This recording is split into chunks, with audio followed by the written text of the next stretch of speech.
Hi, and now I am going to speak about the India's women and workforce. I'm going to read this uh, article on this. It's a very important article. India's women and the workforce. The article is based on India's women and workforce, which was published in the Hindustan Times on 8 March 2021. It talks about the declining women's employment in India. Women's education has increased over the last 2 decades, and fertility rates have fallen. Both have contributed to increasing participation of women in the paid labor force in the world. However, this is not the case in India. According to the Periodic Labor Force Survey 2018 to 19, the female labor force participation rates LFPR among women aged above 15 years or as low as 26.4% in rural areas and 20.4% in urban areas in India. The pandemic is already worsening the deep inequalities facing women and girls, erasing years of progress towards gender equality. Both supply and demand factors contribute to the low levels of employment among women, especially the burden of domestic responsibilities, including the reproductive roles played by women, coupled with the lack of adequate and appropriate job opportunities. Reasons for declining women's employment in India: societal pressure. Generally, there is a fear of women being stigmatized by the community that might see their work as a marker of low status. That is the inability of the husband, the main breadwinner, to provide for the female, for the family. Further, there is a rise in conservative attitudes that believe a woman's place is inside the home and kitchen, and that if the woman steps outside the socially approved threshold, it would invite a backlash. Growing informalization of work. Over the last 3 decades, there have been a massive decline in agricultural jobs, which has not necessarily been accompanied by an increase in rural non-farm employment or livelihood opportunities. There has been movement out of agriculture into informal and casual jobs where the work is sporadic and often less than 30 days at a stretch. Women's work not being counted as work. There is also a problem of much of women's work not being counted as work. Data indicated that the decline in LFPR's work is driven by women moving from paid to unpaid work and hence not getting out counted as workers, even though they might continue to be involved in unpaid economic work in family enterprises, farming, livestock, kirana shops, handmade products for sale, and so on. Inadequate social security protection, even for women who are in the workforce, the nature of their employment is such that most of them are out of the purview of the labor laws, including the recently passed Social Security Code. Okay.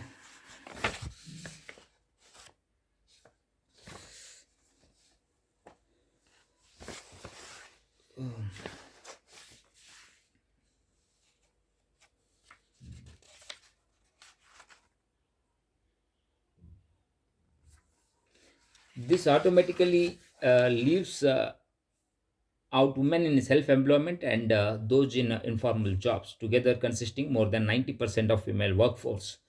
Moreover, with the land in agriculture containing to be mostly in the name of men, women are not even recognized as farmers, although a large portion of them are involved in agricultural work. This also keeps women away from accessing various schemes and resources such as priority sector loans, income support, cash transfers, and so on. Way forward, bringing women in leadership role. Subdued gender participation emanates from social economic issues, which can be treated by bringing behavioral change. This can be changed if more women are given leadership positions. Thus, there is a need to ensure equal representation from company boards to parliaments, from higher education to public institutions through special measures and quotas, recognizing invisible work. There is a need to invest significantly in the care of economy and social protection and redefine gross domestic product to make work in the home visible and counted. imbibing gender equality, there is a need to remove barriers to women's full inclusion in the economy, including through access to the labor market, property rights, and targeted credit and investments. Women-oriented government initiatives such as Beti Bachao, Beti Padhao, knowledge involvement in research advancement through nurturing scheme, Kiran scheme, represent steps in the right direction. Checking violence against women. India should enact an emergency response plan to address violence against women and girls and follow through with funding, policies, and political will to end this scourge. Conclusion: it is clear that COVID 19 has impacted women's employment even more than that for men. Concerted efforts towards ensuring enabling conditions for women to be employed, including transport, safety, women's hostels, along with societal social security provisions for all in the form of maternity benefits and child care arrangements, are required for providing a level playing field for women entering the labor market.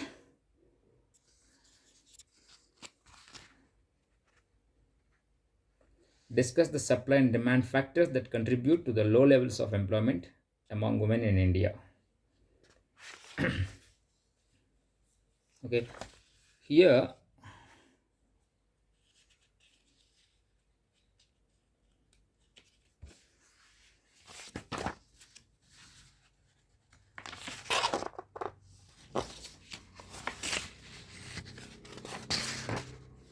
Union budget will go for Union budget 22-23 analysis.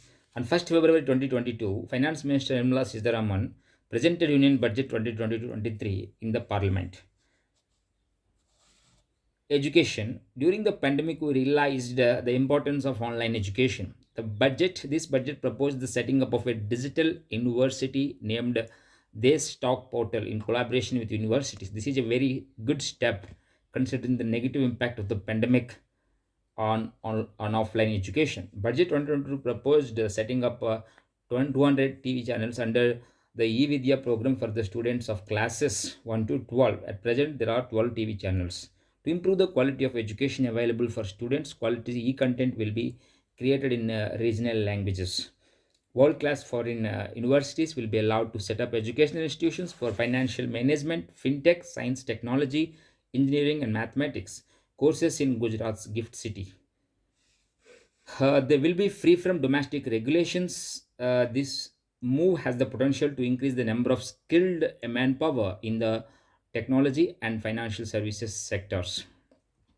As schools are reopening, budget 2022 increased the budget for the Samagra Shiksha scheme by 20% to help schools.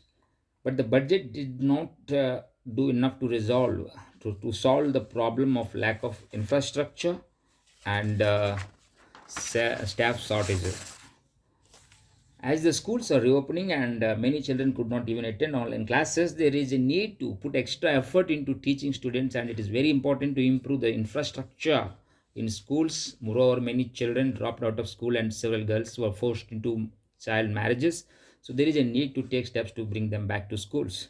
Employment opportunities. An increase in capital investment from 1.3% of GDP to 2.9% to fund various infrastructure projects in 2020 23 has the potential to create plenty of jobs. Under PM Awas Yojana, 48,000 rupees was allocated to boost affordable housing. Moreover, it also allocated 60,000 crore rupees to extend uh, tapped water coverage to 38 million households in 2022-23. This too has the potential to create many jobs. In the budget 2022 speech, the finance minister announced that the PLI scheme in 14 sectors can create 60 lakh new jobs over the next 5 years. As per the data of Center of Monitoring Indian Economy (CMIE), India's unemployment rate is 6.57% as of January 2022, and there were 5 crore 30 lakh unemployed people in December 2021. Moreover, every year 50 lakh young people join the workforce looking for work. So the jobs that can be created will not be enough to solve the unemployment issue. Pandemic made many people jobless. Last year, Manrega, which provides at least 100 days of guaranteed wage employment in rural areas, can help many people to feed their families. Many economists find that a similar scheme in urban areas is essential to help the urban people who lost jobs due to the pandemic. But the budget for 2022 cut the expenditure on Marega by 25% to 73 lakh crore rupees.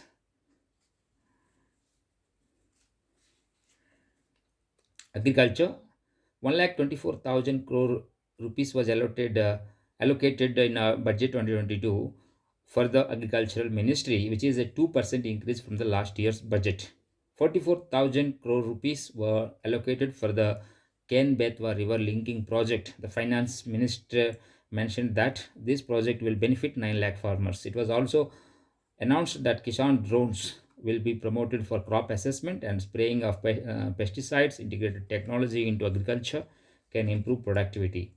A NABARD funded program will set up to support agri startups. Approximately 58% of the work population of India is in agricultural sector.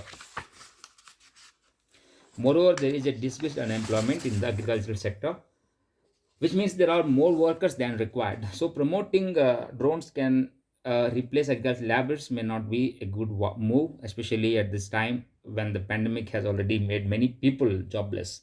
The target of doubling the farmers' income by 2022, which was set in budget 2017 to 18, was not mentioned in the year's budget speech. So, there is no clarity on whether the government will work on this target or not. Health sector, the pandemic has caused several mental health issues in many people, including children, due to uncertainty, isolation, stress, etc. So the budget 2020-23 announced the national daily mental health program. This is very good step. But there is a need to improve primary healthcare services throughout the country, and especially in rural areas. There is also a need to address the lack of human resources in the healthcare industry. These things are important, especially during this pandemic, but the budget did not address these issues. Economy, under PM Gati Shakti Master Plan, the national highway network will be expanded by 25,000 kilometer roads. The government is planning to set up multi-modal logistic parks at 4 locations. These steps can boost economic activity. Intense in capital investment from 1.3% of GDP to 2.9% to fund various infrastructure projects in 2023 helps the economy. The finance minister announced 1 lakh crore rupees loan facility to states without interest. This is an opportunity for states to invest in projects to improve the economy. Due to the pandemic, consumer spending has increased to a great extent, which caused an economic slowdown. A decrease to a great extent, which caused an economic slowdown. So tax relief for the salaried middle class and cash handouts to poor people would have increased consumer spending. Union Budget 2023 gave a push to infrastructure to improve the economy, but it did not do enough to solve the immediate crisis of youth unemployment and increased poverty caused by the pandemic.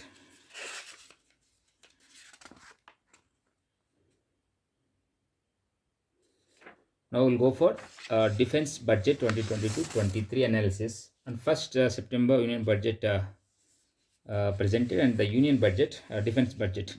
The total budget of defense for the fiscal year 2020-23 is 5.25 lakh crore rupees. It was 4.78 lakh crore rupees in the last year's budget. In 2018, the Lok Sabha Standing Committee on Defense recommended that the defense budget should be equivalent to 3% of the GDP. The defense budget 2023 constitutes 22% of the projected GDP, but as we are struggling with COVID pandemic, it is quite understandable. The current fiscal year's allocation to defense is increased by 9.8% compared to last year's. This is a good move and will be helpful to counter the hostile neighbors China and Pakistan. 55,587 crore rupees were allocated for Indian Air Force, which is a 10% increase from the last year's budget. For the Army, the allocation of 32,015 crore rupees is 12% less than the last year's budget. Navy was allotted 46,323 crore rupees, which is a 44.53% increase from the last year's budget. This is a good move considering China's aggression in the Indo-Pacific region. 1.52 lakh crore rupees was allotted for the procurement of new equipment, including weapons, fighter jets, warships, and other military equipment. 68% of that capital outlay will be spent on procuring the equipment from domestic defense manufacturing companies. In the last year's budget, it was 58%. This is a big boost for the domestic defense ministry and defense companies, domestic companies. In the last year's budget, it was 58%. This is a big boost for the domestic defense industry and paves the path for Atmanirbhar self-reliant Bharat in the defense sector. Moreover, the government brought out a list of defense items that are banned from import. These two can encourage domestic industry in the defense sector. It is expected that in the coming 6 to 7 years, domestic defense manufacturing companies can get approximately 4 lakh crore rupees worth of contracts. But the government should make sure that the indigenization move will not result in the compromise of the equipment quality. It should make sure that the quality will be at par with the world's best. 25% of the total R&D was set aside for private industry, startups, academia. This will encourage the private sector to design and develop innovative and advanced technologies in collaboration with DRDO. A new development nodal umbrella body will be established to test and certify new technologies. The 15th Finance Commission has recommended setting up a dedicated non-lapsable modernization fund for defense and internal security to address the issue of unpredictable spending of capital allocation and to align with the long trajectory of military modernization. But the budget 2020 to 23 did not make this a reality. 1,19,696 crore rupees was allotted for defense pensions. The Drone Sakti project to promote startups in the domestic drone industry is quite beneficial for the armed forces too. Border development scheme was introduced to develop infrastructure in border villages and to make them vibrant villages. This will prevent migration from the border villages. Moreover, it will also prevent China from laying claims on villages on our side of LAC. The overall defense budget is increased by 9.8% when compared with the last year's budget. It is a very good move considering the present situation.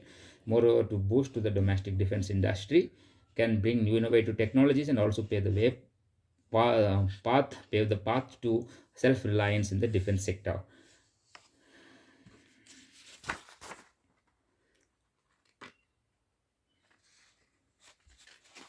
A crucial role of diplomacy. Diplomacy has crucial role to play in meeting the two-front challenge, improving relations in South Asian neighborhood. To begin with, India would do well to improve relations with its neighbors, so as not to be caught in an unfriendly neighborhood. Given how China and Pakistan will attempt to contain and constrain India in the region, improving relations in extended neighborhood. The government's current engagement of the key powers in West Asia, including Iran, should be cooperation and enhanced goodwill in the extended neighborhood. Improving relations with Russia. India must also ensure that its relationship with Russia is not sacrificed in the favor of India United States relations, given that Russia could play a key role in diffusing the severity of a regional gang up against India. Improving conditions in Kashmir. From a long view perspective, political outreach to Kashmir aimed at pacifying the aggrieved citizens, they would go a long way towards that end. China, a rising and aggressive and superpower next door, is the biggest strategic threat for India, and with Pakistan being a second order accessory to China's contain India strategy. In this context, it is certain that the threat of two front war cannot be ignored, and therefore we need to develop both the doctrine and the capability to deal with this contingency. China aggression, Indian resolve. This article is based on the editorial The Chinese Challenge Uncovers India's Fragilities, which was published in the Hindu 6th Jan 2022. It talks about the India-China relations and the conflict, especially the border conflict, and also suggests a way forward. For prelims, Pangong Tso Lake and other important lakes of the region, India-China relations, Siachen Glacier and other glaciers of the Himalayan region. For main issues related to Indo-China relations and the way forward, ASEAN Century informal summits between India and China, Indo-Pacific. China recently renamed 15 places in Arunachal Pradesh and justifies the renaming is as being done on the basis of its historical, cultural, and administrative jurisdiction over the area.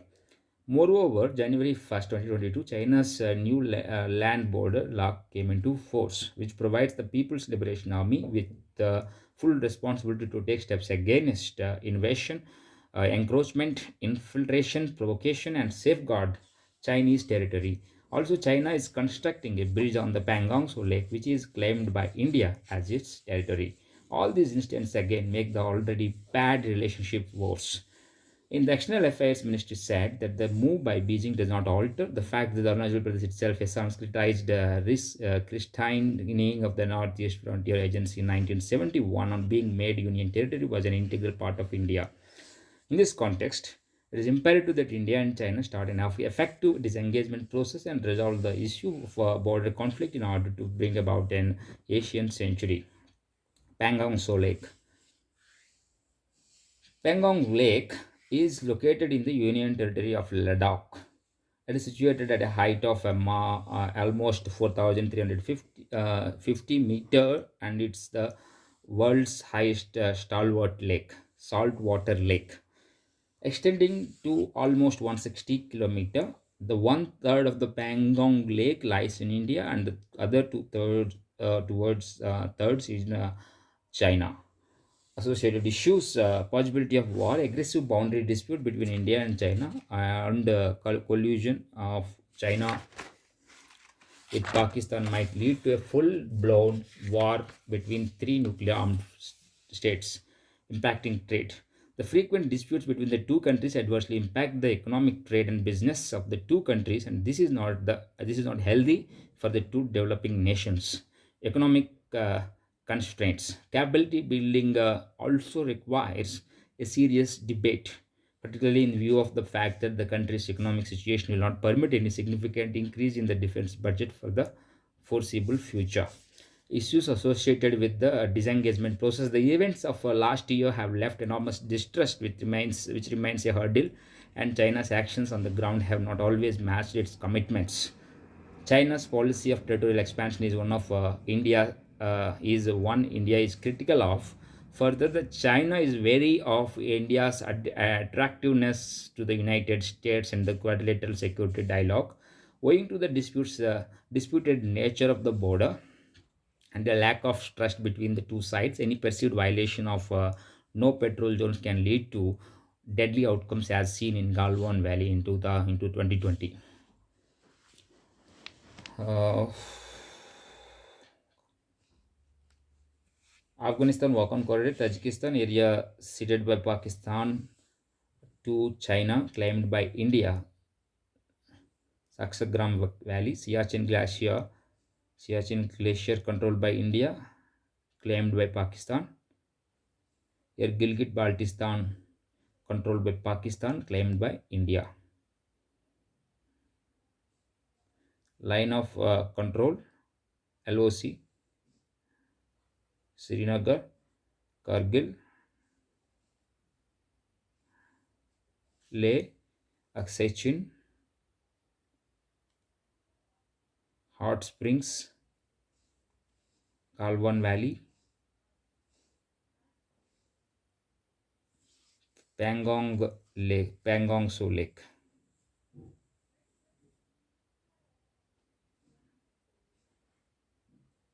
Tibet, Ladakh, Jammu and Kashmir.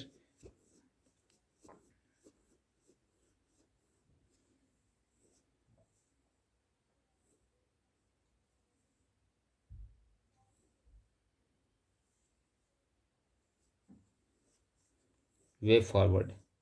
Both sides should take guidance from Wuhan and Mahabalipuram summits on developing India China relations. That includes not allowing differences to become disputes. Border troops should continue their dialogue, quickly disengage, maintain proper distance, and ease tensions. The two sides should abide by all the existing agreements and protocols on China India boundary.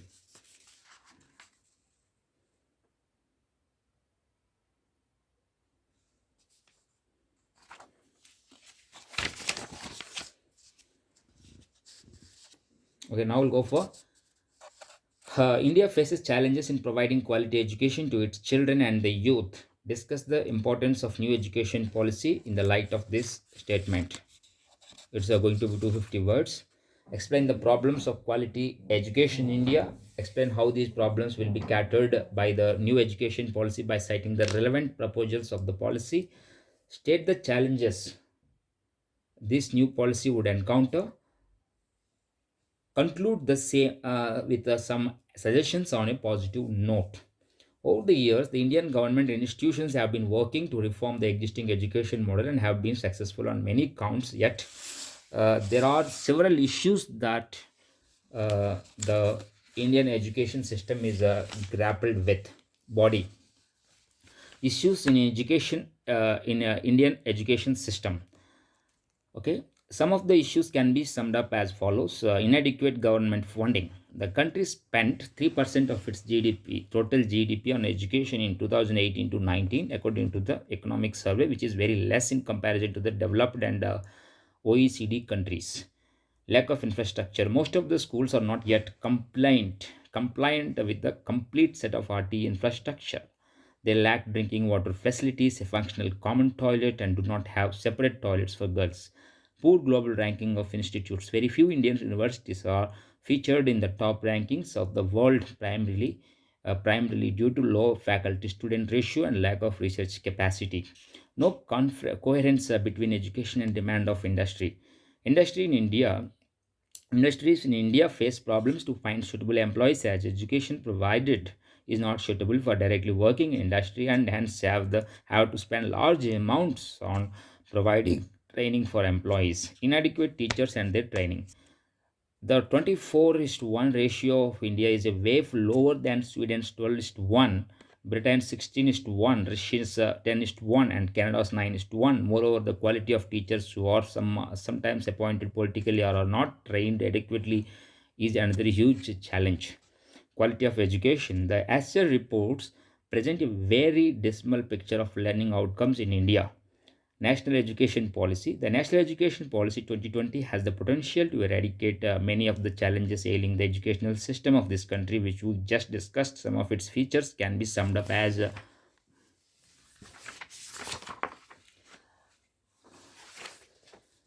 follows: higher public spending on education. It will be raised to 6% of the GDP. Ministry of Human Resource Development to be renamed Minister of Ministry of Education.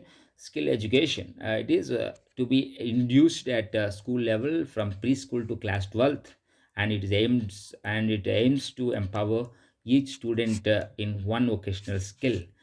A national committee for the integration of vocational education will be constituted to set the framework. Internationalization of higher education, it targets on creating India as a knowledge hub and attracting foreign nationals, and to promote research collaboration and student exchanges between Indian institutions and global institutions through organized efforts. Teacher training, a new and comprehensive national curriculum framework for teachers education 2021 will be formulated by National Council for Teachers Education (NCTE) in consultation with NCRT. Push to digital education. The new NEP has a new section on digital education to ensure equitable use of technology. A dedicated unit to coordinate digital infrastructure, content, and capacity building will be created within the Education Ministry to look after the online learning needs of both school and higher education. Assessment Center. An autonomous body, the National Education Technology Forum, will be created to provide a platform for the free exchange of ideas on the use of technology to enhance learning, assessment, and planning. Administration. National Assessment Center (PARAC) has been created to assess the students. Miscellaneous provisions. It also envisions universities of a clearly childhood education from ages 3 to 6 by 2030. Child mother tongue being used as a medium of instruction till class 5, and departure from 10 plus 2 format to a 5 plus 3 plus 3 plus 4. Challenge in implementation. However, the major challenge would be of implementation, and some of the challenges can be summed up as follows. Education is a concurrent subject, and most states have their own school boards. Therefore, state governments would have to be brought on board for the actual implementation of this decision. Three languages formula is another problem. Many of the states, especially in South India, have always been very skeptical about it, and have seen it as an imposition of Hindi. Providing education till fifth class in mother language may pose problems. Students to learn English, which is a global language, suddenly in class sixth. Conclusion: a National Education Policy 2020 is sweeping in its vision and seeks to address the entire gamut of education. It acknowledges the 21st century need for mobility, flexibility, alternate pathways to learning, and self actualization, and can prove to be a game changer for India. The age old caste system and now going for reservation in India. India is responsible for the origination of the reservation system in the country. In simple terms, it is about facilitating access to seats in the government jobs, educational institutions, and even legislatures to certain sections of the population. These sections have faced historical injustice due to their caste identity. In India, it is governed by government policies backed by the Indian Constitution. William Hunter and Jyotirao Phule in 1882 originally conceived the idea of caste-based reservation system. The reservation system that exists today, it is in its true sense, was introduced in 1933 when British okay when British Prime Minister Ramsay MacDonald presented the Communal Award. The award made provisions for separate electorates for Muslims, Sikhs, Indian Christians, Anglo Indians, Europeans, and Dalits. After long negotiations, Gandhi and Ambedkar signed the Pune Pact, where it was decided that there would be a single Hindu electorate with certain reservations in it. After independence, initially reservations were provided only for SCs and STs. OBCs were included in the ambit of reservation in 1991 on the recommendations of the Mandal Commission. Mandal Commission. In exercise of the powers conferred in Article 340 of the Constitution, the President appointed a backward class commission in December 1978 under the chairmanship of BP Mandal. The commission was formed to determine the criteria for defining India socially and educationally backward classes and recommend steps to be taken for the advancement of those classes. The Mandal Commission concluded that India's population consisted of approximately 52% OBCs, therefore 27% government jobs should be reserved for them. The Commission has developed 11 indicators of social, educational, and economic backwardness. Apart from identifying backward classes among Hindus, the Commission has also identified backward classes among non Hindus, Muslims, Sikhs, Christians, and Buddhists. It has generated an all India other backward classes (OBCs) list of 3,743 castes and more underprivileged depressed backward classes list of 2,108 castes. In the Indira Sani case of 1992, the Supreme Court, while upholding the 27% quota for backward classes, struck down the government notification reserving 10% government jobs for economically backward classes among the higher castes. Supreme Court in the same case also upheld the principle that the combined reservation beneficiaries should not exceed 50% of India's population. The concept of creamy layer is also gained currency through this judgment and provision that reservation for backward classes should be confined to initial appointments only and not extend to promotions.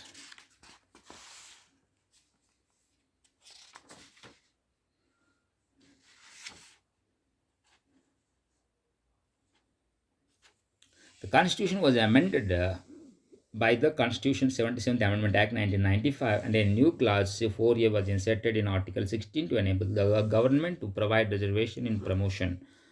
Later, Clause 4A was modified by the Constitution 85th Amendment Act 2001 to provide consequentially seniority to SC/ST candidates promoted by giving reservation. Constitutional 81st Amendment Act 2000 inserted Article 16 4B which enables the state to fill the unfulfilled vacancies of year which are reserved for SCs and STs in the succeeding year, thereby nullifying the ceiling of 50% reservation on total number of vacancies of that year. Article 330 and 332 provides for specific representation through reservation of seats for SCs and STs in the parliament and in the state legislative assemblies respectively. Article 243D provides reservation for seats for SCs and STs in every panchayat. Article 233T provides reservation of seats for SCs and STs in every municipality. Article 335 in the Constitution says that the claims of SC, STs, and STs shall be taken into consideration constituently with the maintenance of efficacy of the administration, judicial scrutiny of reservation.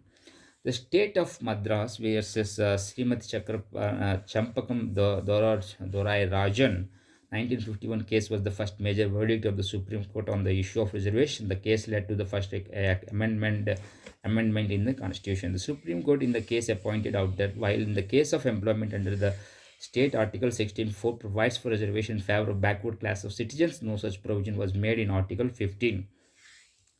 To the Supreme Court's order in the case of the Parliament amended Article 15 by inserting Clause 4, the in Indira Sahni vs. Union of India 1992 case, the court examined the scope and extent of Article 16.4. The court had said that the creamy layer of OBC should be excluded from the list of beneficiaries of reservation. There should not be reservation in promotions, and total reserved quota should not exceed 50%. The Parliament responded by enacting 77th Constitutional Amendment Act, which introduced Article 16.4a. The article confers power on the state to reserve seats in favor of SCs and STs in the promotion and public services if the committees are not adequately represented in public employment.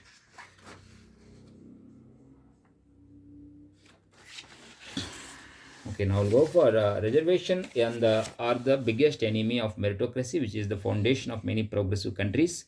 It has become a tool to meet narrow political ends through invoking class loyalties and primordial identities. The dominant and elite class within the backward caste has appropriated the benefits of reservation, and the most marginalized within the backward caste have remained marginalized. Reservation has become the mechanism of exclusion rather than inclusion, as many upper caste poors are also facing discrimination and injustice, which breeds frustration in the society.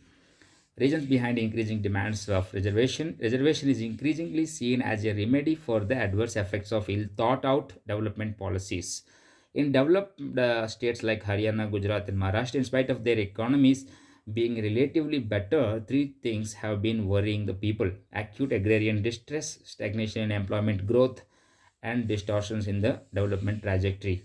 In this backdrop, for a government, it is easier to talk of reservation than to make course correction.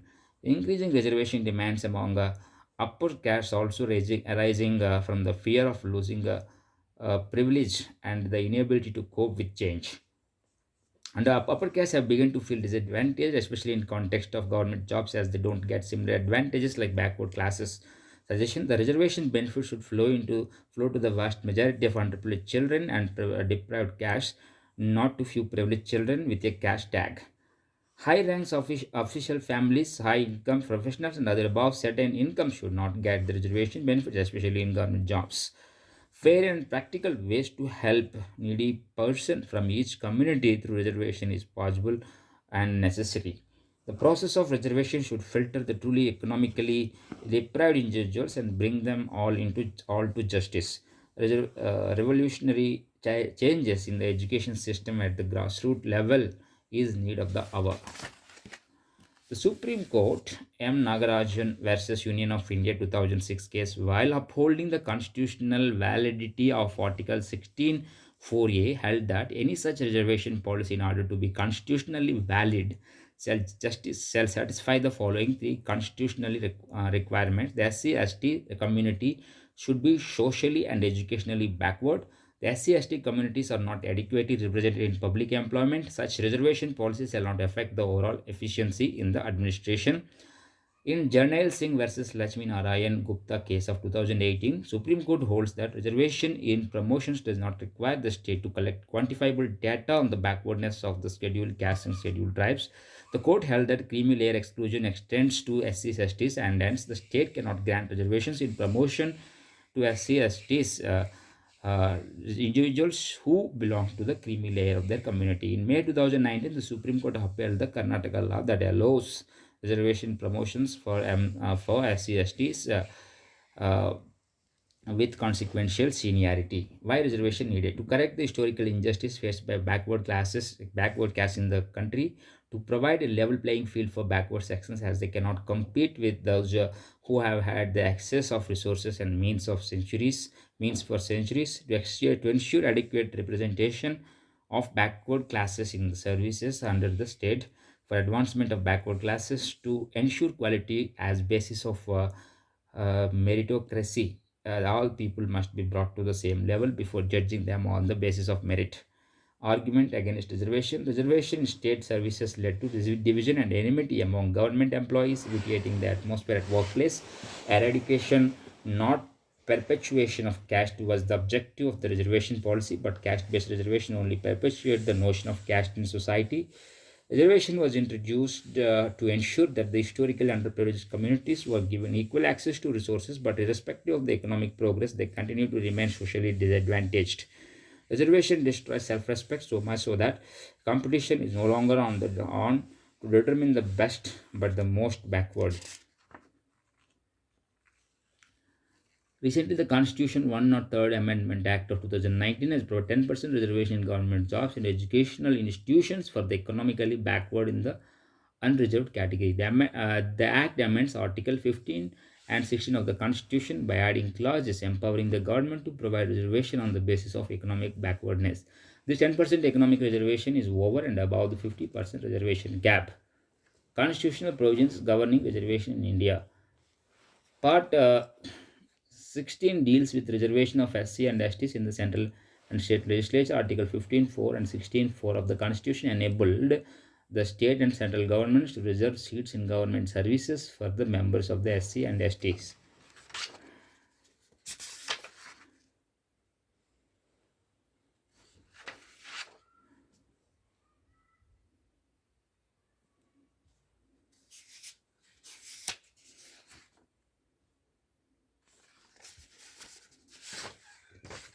Thank you.